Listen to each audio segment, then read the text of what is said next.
Masih bersama kami di Kompas Sulsel, kita lanjutkan ke informasi lainnya. Kita ke informasi soal Ramadan, saudara. Warga di Kabupaten Goa, Sulawesi Selatan akan menggelar tradisi ziarah ke makam ulama besar Syekh Yusuf. Para peziarah datang dari berbagai daerah untuk mengenang ulama yang kini jadi pahlawan nasional di dua negara, yaitu Indonesia dan juga Afrika Selatan.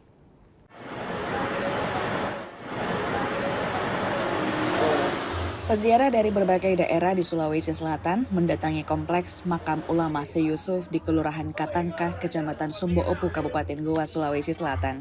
Ini jadi tradisi yang dilakukan warga dan saat memasuki bulan suci Ramadan, para peziarah pun semakin banyak. Pengantin yang baru menikah juga tak ketinggalan datang ke makam ini. Mereka berziarah sekaligus berharap Sang Pencipta memberikan kebaikan dengan bertawasul pada sang ulama. Dari sejak dahulu itu setiap mau menjelang Ramadan menziarahi para makamnya beliau Syekh Yusuf, khususnya masyarakat lokalan maupun juga lokalan, dan itu semua atas kehendak Allah Ta'ala, atas izin Allah. Itu begitu. Batas waktunya itu sampai kapan? Dimulai dari kapan dan sampai kapan? Mulai dari 1 2 minggu mau Ramadan, 1 minggu Ramadan, tapi paling membulat itu di waktu 3 hari, 2 hari, 1 hari mau Ramadan. Ziarah ke makam Syekh Yusuf tidak hanya jadi tradisi, tetapi juga membawa manfaat spiritual bagi para peziarah. Selain sebagai bentuk penghormatan, tradisi ini juga mengingatkan umat Islam akan adanya kematian, serta pentingnya meneladani ajaran Islam. Aziz Amin, Kompas TV, Goa, Sulawesi Selatan. Masih dari Goa, ada Masjid Agung Syekh Yusuf di Kabupaten Goa yang berdiri megah dan jadi pusat peribadatan dan juga wisata religi. Dalam sejarah, masjid ini juga jadi simbol kejayaan dan juga penyebaran agama Islam di timur Indonesia kala itu. Kabupaten Goa, Sulawesi Selatan, saudara, sudah dikenal sebagai pusat penyebaran agama Islam di Sulawesi Selatan sejak dahulu kala. Banyak bangunan bernuansa Islami yang masih berdiri kokoh hingga saat ini. Salah satunya adalah Masjid Agung Syekh Yusuf, Kabupaten Goa. Mari kita lihat lebih dekat, saudara, seperti apa kemegahan masjid ini.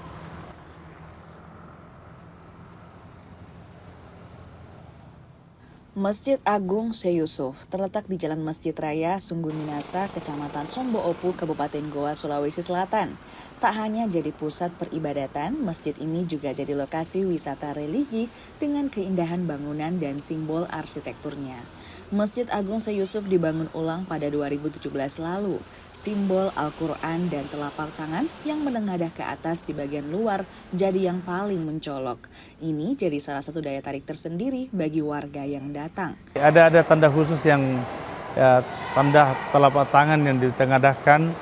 Itu sebenarnya adalah simbol susunan Al-Quran yang kemudian bagaimana kita bisa menjadikan Al-Quran itu betul-betul sebagai pegangan hidup bagi seluruh umat Islam, seluruh umat manusia. Kemudian di situ juga simbol berdoa. Jadi tanda ini adalah tanda sebagai simbol berdoa, karena doa adalah senjata kita umat manusia.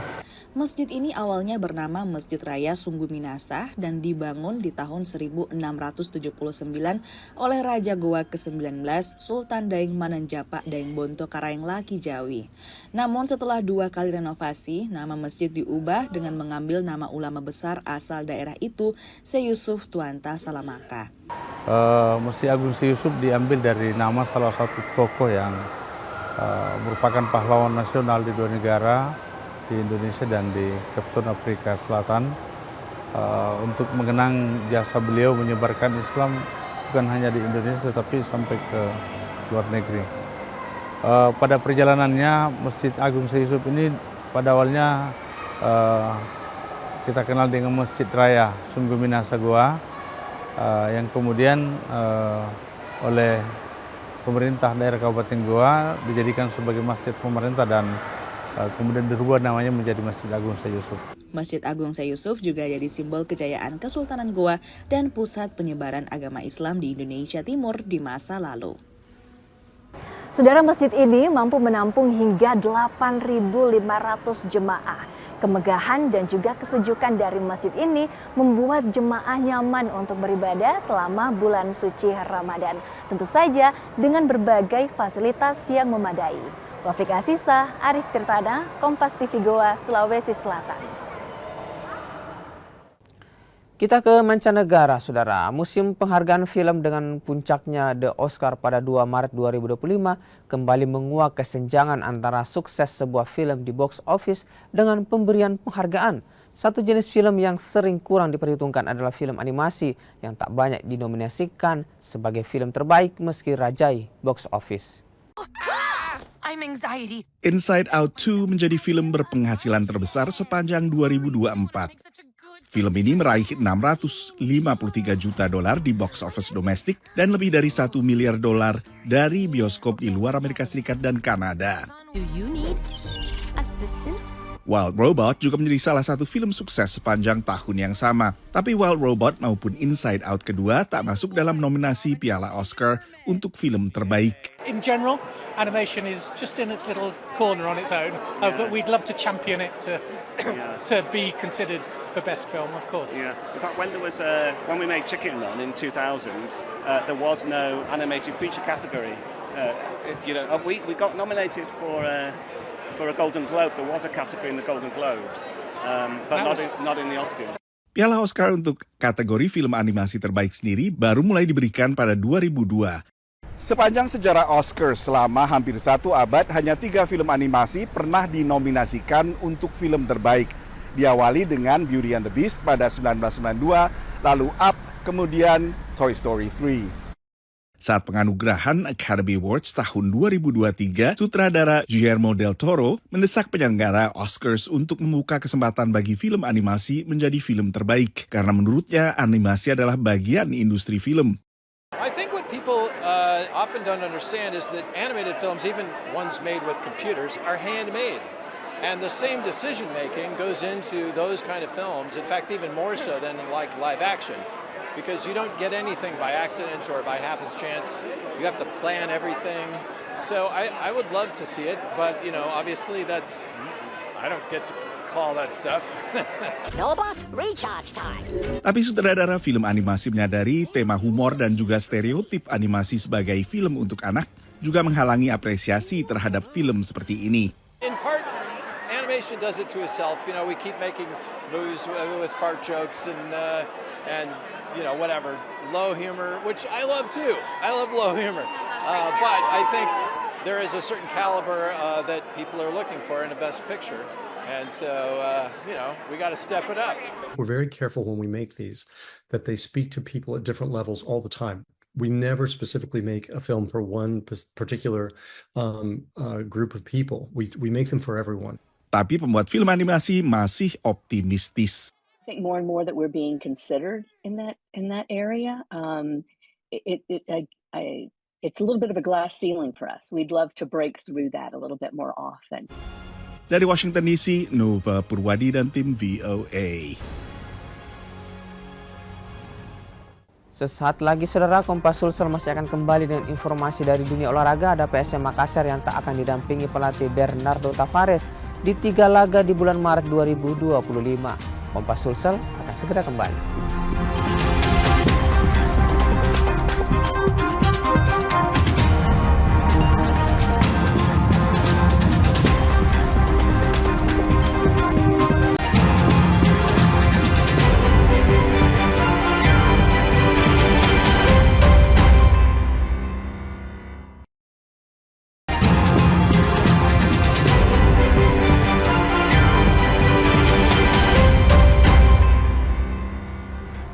Kompas Sulsel kembali, kita lanjutkan ke informasi di dunia olahraga, saudara.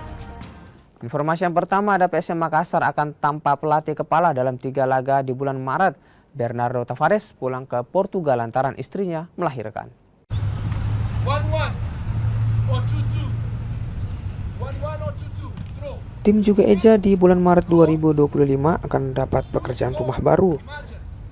Yuran Fernandes dan kolega harus mencari taktik sendiri usai juru taktik utama Bernardo Tavares absen. Pelatih asal Portugal itu tengah pulang kampung. Tavares kembali ke negaranya lantaran istrinya tengah melahirkan. Bernardo Tavares akan absen dalam 3 laga PSM di bulan Maret 2025. 3 laga itu masing-masing melawan Madura United pada 2 Maret 2025, lalu kontra Persebaya Surabaya 7 Maret 2025, dan terakhir Persik Kediri pada 11 Maret 2025 mendatang. Tim Liputan.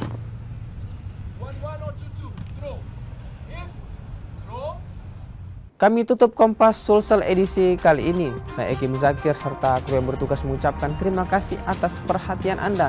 Selamat melanjutkan aktivitas dan sampai jumpa.